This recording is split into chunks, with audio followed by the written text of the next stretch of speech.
Hello students, welcome to Step Up Academy. मैं अंजलि सिंह कुशवाहा और मैं हूं आपकी बायोलॉजी ट्यूटर।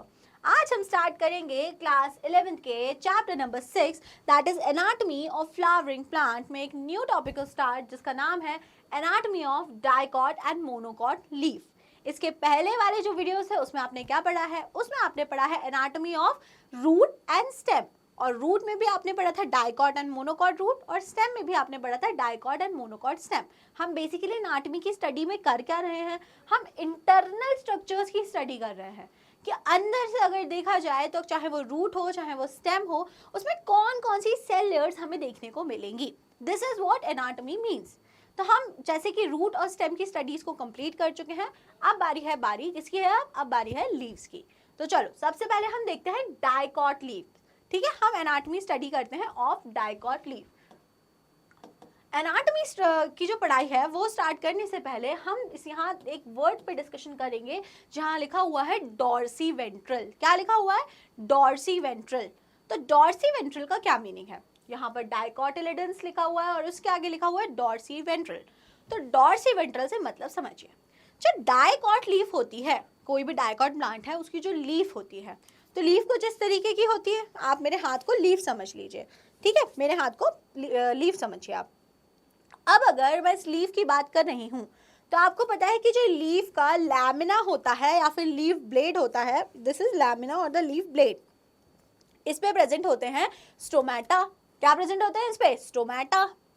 अब क्या होता है, जो डाइकॉट लीफ होती है, डाइकॉट लीफ पर होता यह है कि एक तरफ स्टोमेटा होते हैं ज्यादा और दूसरी तरफ स्टोमेटा होते हैं कम। उसमें अगर हम बात करें, नीचे वाले सरफेस पे स्टोमेटा होते हैं ज्यादा और ऊपर वाले सरफेस पे स्टोमेटा होते हैं कम। तो अगर मैं एक लीफ का आपके सामने डिस्कशन कर रही हूँ, suppose this is a leaf, this is a leaf, तो ये जो सरफेस ऊपर रहता है, ऊपर की तरफ आपको दिखता है, ठीक है, अपवर्ड सरफेस, और नीचे वाले को मैं लिख दे रही हूँ डाउनवर्ड सरफेस। जो अपवर्ड सरफेस होता है उसको हम बोलते हैं, क्या बोलते हैं उसको? हम एडैक्सियल। क्या बोलते हैं? Adaxial surface. ADAXIAL, adaxial surface, adaxial surface. और जो नीचे वाला सरफेस है उसको हम बोलते हैं एबैक्सियल सरफेस।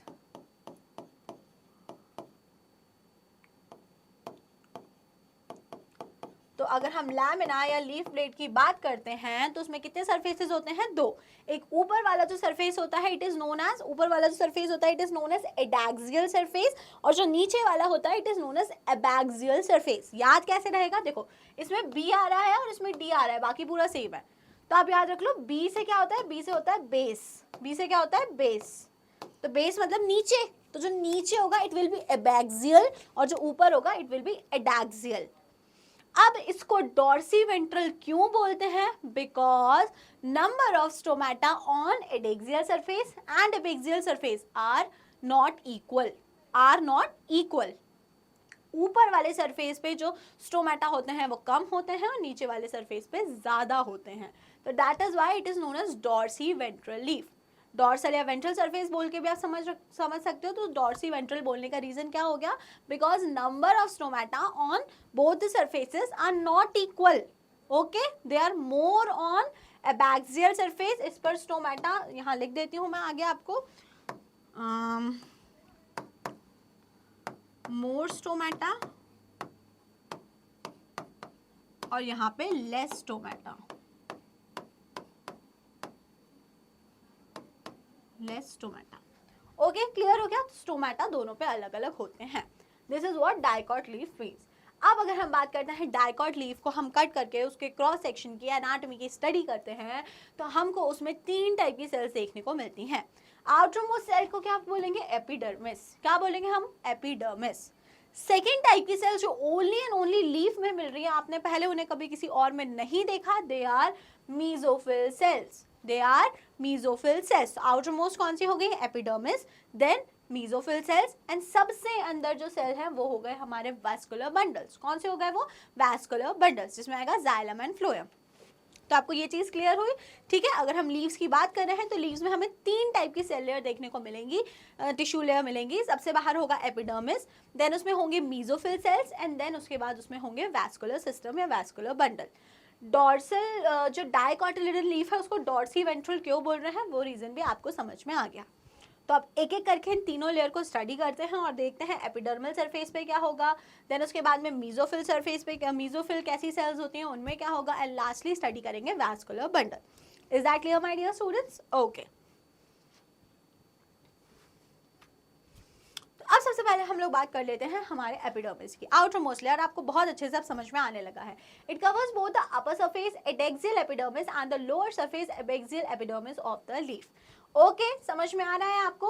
तो it covers both the surface, दोनों सरफेस को कवर करती है। अपर सरफेस जिसको हम लोग बोलते हैं adaxial epidermis, and the lower surface जिसको क्या बोला जाता है, abaxial epidermis of the leaf. ये बात मैंने अभी आपको बता दी थी। तो एपिडर्मिस ऊपर और नीचे दोनों जगह प्रेजेंट होती है। आपको कुछ भी ऐसा कंक्लूड नहीं करना, अरे नहीं ऊपर होगी नीचे नहीं होगी, नीचे होगी ऊपर होगी, कुछ भी इस टाइप का अपने मन से कोई कहानियां नहीं बनानी है। एपिडर्मिस बोथ सरफेसेस को कवर करती है। Second point, it has a conspicuous cuticle, उसमें क्यूटिकल प्रेजेंट हो जाए। तो क्यूटिकल क्या था, अगर आपको ध्यान आ रहा है तो एपिडर्मल टिश्यू सिस्टम में हमने पढ़ा है कि ये जो टिश्यू होता है एपिडर्मल टिश्यू, इसमें क्या होता है, इसमें एक वैक्सी कोटिंग होती है जिसको बोलते हैं क्यूटिकल। तो यहाँ पे कॉन्स्पिक्युअस क्यूटिकल प्रेजेंट हो सकती है। Generally, stomata are more in abaxial epidermis and fewer or absent in adaxial epidermis. Already बता चुकी हूँ मैं आपको ये वाला पॉइंट। तो मैंने आपको क्या बताया था कि इसीलिए डाइकॉट लीफ को डॉर्सी वेंट्रल बोला जाता है, because number of stomata are not fixed. Stomata ज्यादा है एबैक्सियल सरफेस पे, नीचे वाले पे, और कम है या फिर लगभग एब्सेंट है एडैक्सियल सरफेस पे, ऊपर वाले सरफेस पे, है ना। तो number of stomata are not equal. नीचे वाले सरफेस पे स्टोमेटा इसलिए ज्यादा है to prevent loss of water. अगर ऊपर वाले सरफेस पे ज्यादा स्टोमेटा होते तो सारा वाटर ट्रांसपिरेशन के थ्रू क्या होता, लॉस हो जाता, है ना। तो वो प्रिवेंट दैट वाटर लॉस, जो स्टोमेटा है they are more in number on the lower surface, नीचे वाले सरफेस पे वो ज्यादा है। Okay, so you are clear with epidermis कि एपिडर्मिस क्या है, कैसा है, आपको ये सब क्लियर हो गया। अब हम सेकेंड बात करते हैं मीजोफिल सेल्स। तो मीजोफिल सेल्स जो होती हैं वो स्पेशल सेल्स होती हैं that are only and only present in leaf, जो सिर्फ और सिर्फ किसमें प्रेजेंट है, लीफ में प्रेजेंट होती हैं। बहुत ध्यान से पढ़ना मीजोफिल, क्योंकि अभी मीजोफिल समझ में नहीं आएगा तो फिर क्लोरोप्लास्ट समझ में नहीं आएगा, फिर क्लोरोप्लास्ट समझ में नहीं आएगा तो फोटोसिंथेसिस समझ में नहीं आएगा, और फोटोसिंथेसिस अगर नहीं समझ में आया तो 11th के बच्चों को तो फिर पता नहीं क्या ही कर लेना चाहिए अगर उनको फोटोसिंथेसिस नहीं आता तो आप अगर 11th में है तो आपसे ये एक्सपेक्ट किया जाता है कि आपको फोटोसिंथेसिस तो अच्छे से आना ही चाहिए। तो इसके लिए मीजोफिल अच्छे से पढ़ो। ओके, चलो। तो tissue between upper and lower epidermis, अब देखो कैसे होता है। ये मान लो नीचे वाले सरफेस की एडैक्सियल सरफेस की एपिडर्मिस है, और ये जो है ये हमारे एबैक्सियल सरफेस, ये एबैक्सियल सरफेस की एपिडर्मिस है और ये एडैक्सियल सरफेस की एपिडर्मिस है। अब इन दोनों के बीच में जो भी सेल्स प्रेजेंट हैं they are known as mesophyll cells, they are known as mesophyll cells. It is made up of parenchyma, parenchyma की बनी हुई होती है mesophyll cells. They contain chloroplast for photosynthesis. यही बोला ना मैंने अभी आपको, अच्छे से पढ़ो नहीं तो फिर क्लोरोप्लास्ट समझ में नहीं आएगा, क्लोरोप्लास्ट समझ में नहीं आएगा तो फोटोसिंथेसिस समझ में नहीं आएगा। तो सुनो, आप बोलते हो ना लीफ फोटोसिंथेसिस करती है, मैं अभी पूछूंगी ना आपको, बताओ चलो फोटोसिंथेसिस कहाँ होता है, झट से सब मैम लीफ में भी कहाँ होता है। तो आपको आंसर ऐसे करना होता है कि लीफ में स्पेशल सेल्स प्रेजेंट होती हैं जिन्हें हम क्या बोलते हैं, मीजोफिल सेल्स। मीजोफिल सेल्स के अंदर एक सेल ऑर्गेनल होता है, सेल है तो सेल के अंदर सेल ऑर्गेनल होगा, एक सेल ऑर्गेनल होता है जिसे हम बोलते हैं क्लोरोप्लास्ट, एंड क्लोरोप्लास्ट के अंदर होता है फोटोसिंथेसिस। तो अकेले अब लीफ बोलने से काम नहीं चलेगा क्योंकि आप बड़े हो गए, आप 11th क्लास में आ गए हो, है ना। तो आप क्या बोलोगे कि भाई जो लीफ होती है, लीफ में प्रेजेंट होता है मीजोफिल सेल्स, मीजोफिल सेल्स में प्रेजेंट होते हैं हमारे क्लोरोप्लास्ट, एंड क्लोरोप्लास्ट के अंदर होता है हमारा फोटोसिंथेसिस। तो आपको सिग्निफिकेंस समझ में आ रहा है मीजोफिल सेल्स का कि why they are so important, because they have chloroplast. उनके अंदर कौन सा सेल ऑर्गेनल है, उसके अंदर है क्लोरोप्लास्ट। कहाँ होती है मीजोफिल सेल्स, क्लियर हो गया, ऊपर वाली एपिडर्मिस और नीचे वाली एपिडर्मिस के बीच में सैंडविच्ड होती हैं, आप तो याद रख लो। दोनों एबैक्सियल और एडैक्सियल एपिडर्मिस के बीच में सैंडविच्ड सेल होती हैं। कौन? सैंडविच सेल्स होती हैं हमारी मेसोफिल सेल्स। अब अगर हम मेसोफिल सेल्स पढ़ ही रहे हैं तो हम देख लेते हैं कि मेसोफिल सेल्स पैरेन्काइमा की बनी हुई है, but that parenchyma could be of 2 different type. वो पैरेन्काइमा 2 अलग अलग टाइप का हो सकता है। Okay, it has 2 type of cell. First is palisade parenchyma. पहला कौन सा है? First is palisade parenchyma. तो पैलिसेड पैरेन्काइमा से हम क्या समझते हैं? It is adaxially placed. कैसा है? एडैक्सियली। एडैक्सियल कौन सा सरफेस है? जल्दी बोलो। ऊपर वाला, नीचे वाला? ऊपर वाला। Okay, dorsal surface. Dorsal surface जो है, एडैक्सियल सरफेस जो है, it is made up of elongated cell arranged vertically and parallelly. ठीक है, अरेंज वर्टिकली एंड पैरेलली। तो जो पैलिसेड पैरेन्काइमा है वो क्या है? वो एडैक्सियल सरफेस पे ऊपर वाले एपिडर्मिस से जो सेल्स जुड़ी हुई हैं, जो कि इलोंगेटेड हैं, लंबी लंबी सेल्स हैं, these elongated cells are known as palisade parenchyma and they constitute mesophyll cells. तो मेसोफिल सेल्स 2 टाइप की हो सकती हैं। आप तो ऐसे समझ लो, पहली जो पैलिसेड से बनी हुई है, जो कौन से वाले सरफेस पे प्रेजेंट है? अपवर्ड एडैक्सियल एपिडर्मिस से अटैच्ड है, इलोंगेटेड सेल्स हैं। इनको हम क्या बोलते हैं? इनको हम लोग बोलते हैं पैलिसेड मेसोफिल सेल्स। क्या बोलते हैं? पैलिसेड मेसोफिल, पैलिसेड पैरेन्काइमा या पैलिसेड मेसोफिल सेल्स। सेकेंड बात करते हैं स्पॉन्जी पैरेन्काइमा की। तो द ओवल और the round and loosely arranged. तो ये कैसी है? देखो, ओवल, राउंड और लूजली अरेंज्ड है। मतलब कि इसमें क्या प्रेजेंट होगा? सेल्स के बीच में इंटरसेल्यूलर स्पेसेस या इंटरसेल्यूलर गैप्स प्रेजेंट होंगे। ओके, सेल्स के बीच में स्पेसेस प्रेजेंट होंगी। It is situated below the palisade cells and extend to the lower epidermis. तो ये कहाँ होती हैं? जो पैलिसेड सेल्स है उनके नीचे होती हैं, और जो लोअर एपिडर्मिस है, मतलब कि एबैक्सियल एपिडर्मिस, वहां तक ये एक्सटेंड करती हैं। There are numerous large spaces and air cavities between these cells. अब आप खुद देखो, आपको डायग्राम देख के समझ में आएगा। यहाँ जो सर्कुलर सेल्स हैं, all these circular cells, these are the spongy parenchyma। ये कौन सा पैरेन्काइमा है? Spongy parenchyma. तो ये जो आप स्पॉन्जी पैरेन्काइमा देख रहे हो, ये ऊपर किससे अटैच्ड है? ये ऊपर की तरफ अटैच्ड है हमारे पैलिसेड पैरेन्काइमा से। उससे अटैच होकर नीचे की तरफ जा रहा है, और नीचे किससे अटैच्ड है? नीचे ये अटैच्ड है एबैक्सियल एपिडर्मिस से। किससे अटैच है? एबैक्सियल एपिडर्मिस से। अब आप खुद देख पा रहे हो कि सेल कैसे अरेंज है? लूजली। उनके बीच में बहुत ज्यादा क्या होगा? इंटरसेल्यूलर स्पेस या इंटरसेल्यूलर गैप। तो सेल्स कैसी होती हैं स्पॉन्जी पैरेन्काइमा में? They are loosely arranged and they have large intercellular spaces, और में लार्ज कैविटीज होती है। आप देखो, देख पा रहे हो बहुत इजीली, आप ये कैविटीज देख पा रहे हो, बहुत अच्छे से ऑब्जर्व हो रही हैं आपको ये कैविटीज सेल्स के बीच में, है ना? तो काफी ज्यादा इसमें स्पेसेस होती है और काफी ज्यादा इसमें एयर कैविटीज प्रेजेंट होती हैं।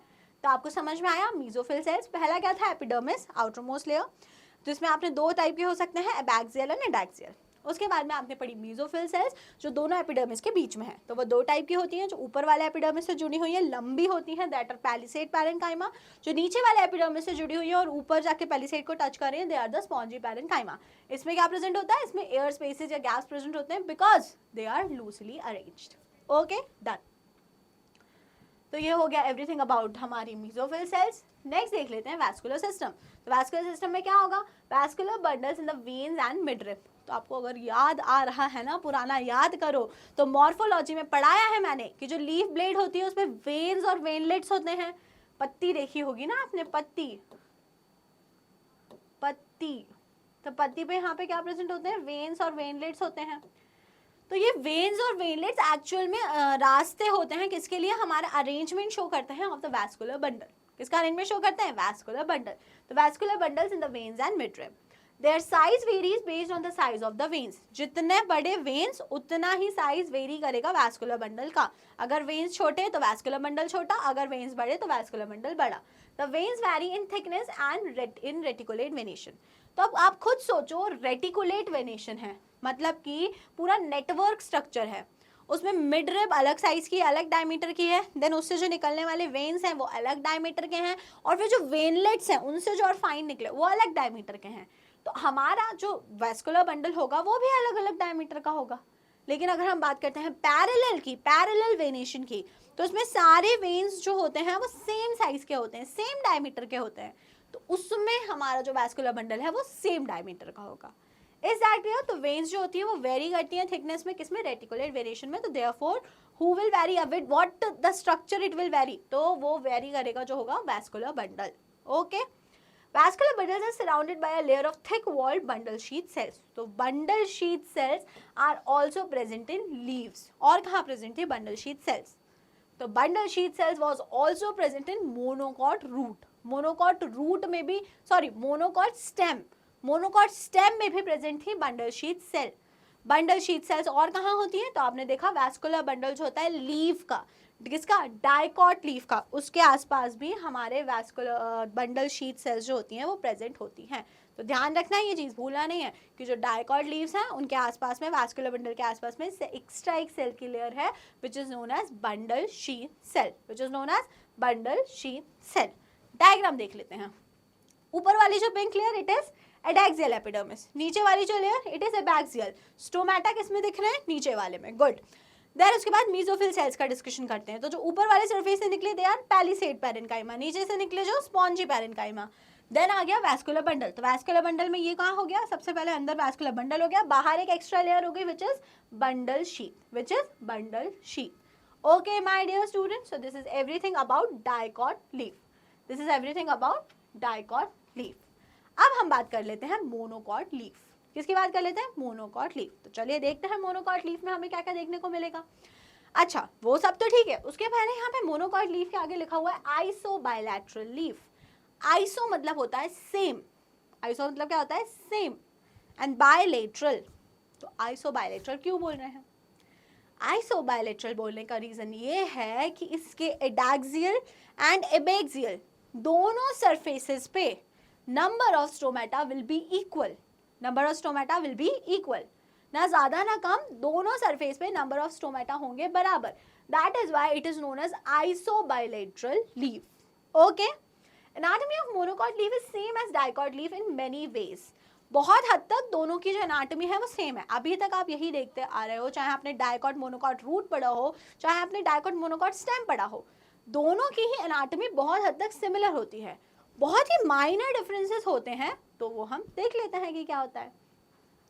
Stomata are seen on both surfaces of the epidermis. First difference, अगर हम डाइकॉट लीफ की बात करते हैं तो स्टोमेटा ज्यादा कहाँ है, या ऑलमोस्ट सारे स्टोमेटा कहाँ हैं? ऑन द एबैक्सियल सरफेस, और एडैक्सियल सरफेस पे स्टोमेटा आर ऑलमोस्ट एब्सेंट। लेकिन अगर हम मोनोकॉट लीफ की बात कर रहे हैं तो stomata are equal in number on both the surfaces, on abaxial and as well as on abaxial. तो stomata are same on both the surface of the epidermis. Mesophyll is not differentiated into palisade and spongy parenchyma. Very important point.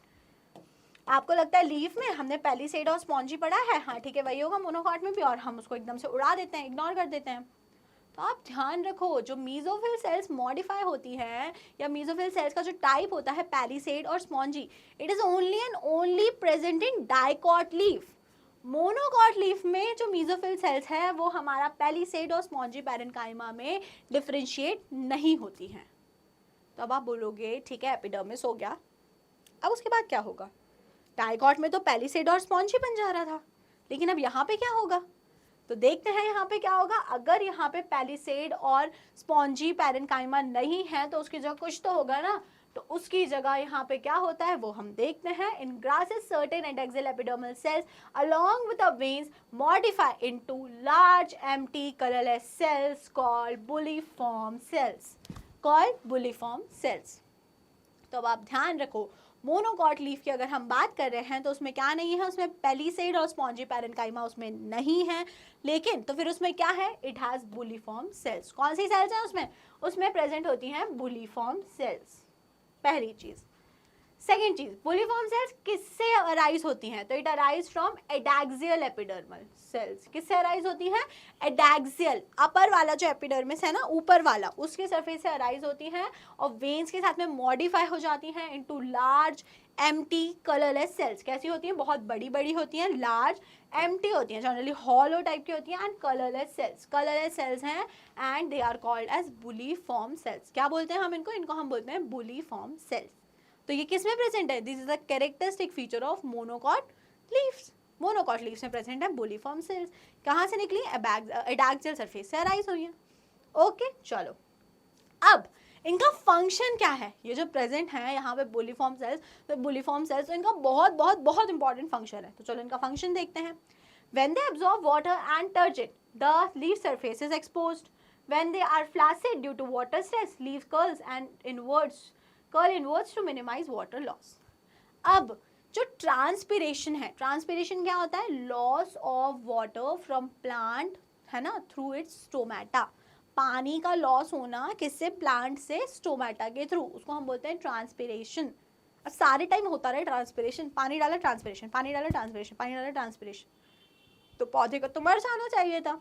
खुद ही सोचो आप, क्योंकि आप जितना भी पानी दे रहे हो वो तो उसके काम ही नहीं आ रहा है, वो तो सारा ट्रांसपिरेट हो जा रहा है, उड़ जा रहा है सारा।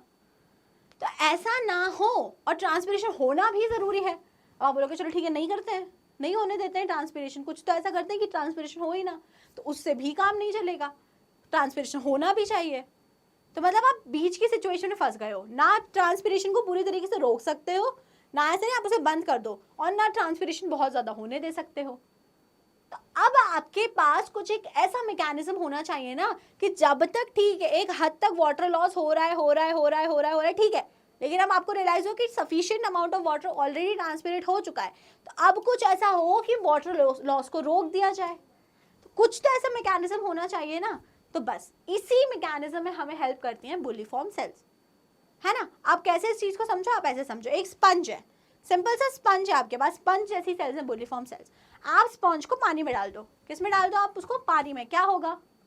स्पॉन्ज जो है वो बहुत सारा वाटर जो है वो अपने इंटरसेल्युलर स्पेसेस में बहुत सारे पोर्स है उसमें एब्जॉर्ब कर लेगा और बहुत ज़्यादा बड़ा हो जाएगा, साइज में कैसे हो जाएगा? फूल जाएगा, बड़ा हो जाएगा।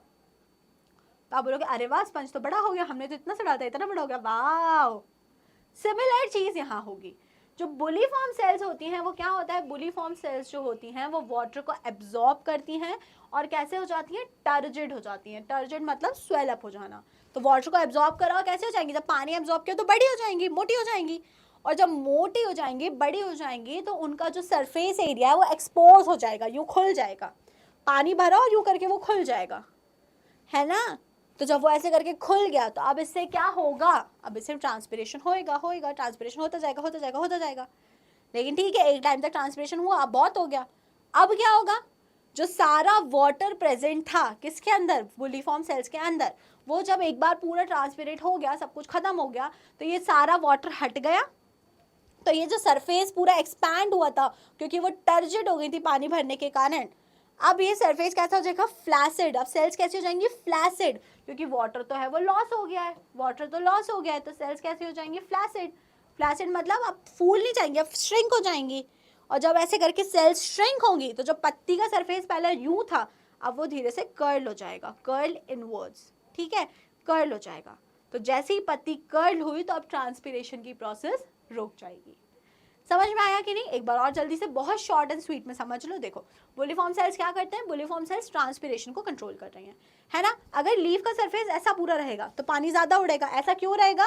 क्योंकि बुलिफॉर्म सेल्स पानी एब्जॉर्ब कर लेंगी, फूल जाएंगी, टर्जिड, फूलने को क्या बोलते हैं? मोटे हो जाने को टर्जिड हो जाएंगी, और इसके सरफेस, लीफ के सरफेस को एक्सपोज कर देंगे, वाटर यहाँ से इवेपोरेट होता जाएगा या ट्रांसपेयर हो जाएगा। अब जब enough amount of water transfer हो गया तो अब क्या होगा? बुलिफॉर्म सेल्स में पानी भरा था इसलिए एक्सपोज हुआ था, तो वो पानी हटेगा, निकल जाएगा बुलिफॉर्म सेल से। तो बुलिफॉर्म सेल्स कैसी हो जाएंगी? फ्लैसिड, श्रिंक हो जाएंगी, फ्लैसिड हो जाएंगी, तो ये लीफ का सरफेस कर्ल हो जाएगा। तो अब जब ये एक्सपोज नहीं है तो वाटर का लॉस नहीं होगा। तो फंक्शन ऑफ बुलिफॉर्म सेल्स आपको बहुत अच्छे से क्लियर हो गया होगा। Parallel venation is reflected in the near similar sizes of vascular bundle। ये चीज मैंने आपको पहले ही समझाई। क्या समझाई मैंने आपको? कि यहाँ पे जो वेन्स हैं, पैरेलल वेरिएशन है, तो जो वेन्स हैं उनका साइज ऑलमोस्ट कैसा है? बराबर है। तो वैस्कुलर बंडल के भी साइज ऑलमोस्ट इक्वल होंगे। लेकिन अगर हम डायकॉट की बात करें तो उसमें कैसा था? उसमें रेटिकुलेट वेरिएशन था, वेन्स और वेनलेट का साइज वेरी कर रहा था, तो इसीलिए size of the vascular bundle भी वेरी कर रहा था। ओके, समझ में आई सारी बातें आपको, है ना। इजी था, बहुत इजी कंसेप्ट था ये। बुलिफॉर्म सेल्स का फंक्शन इंपॉर्टेंट है, स्कूल में भी पूछ सकते हैं और नीट में भी ये क्वेश्चंस आ ही जाता है, तो इसको अच्छे से ध्यान रखिएगा। Okay, good. So that is all for today. अगर आपको अच्छा लगा हो, वीडियो पसंद आई हो, तो वीडियो को कर दीजिएगा लाइक और स्टेप अप अकेडमी को कर लीजिएगा subscribe. Thank you and keep watching.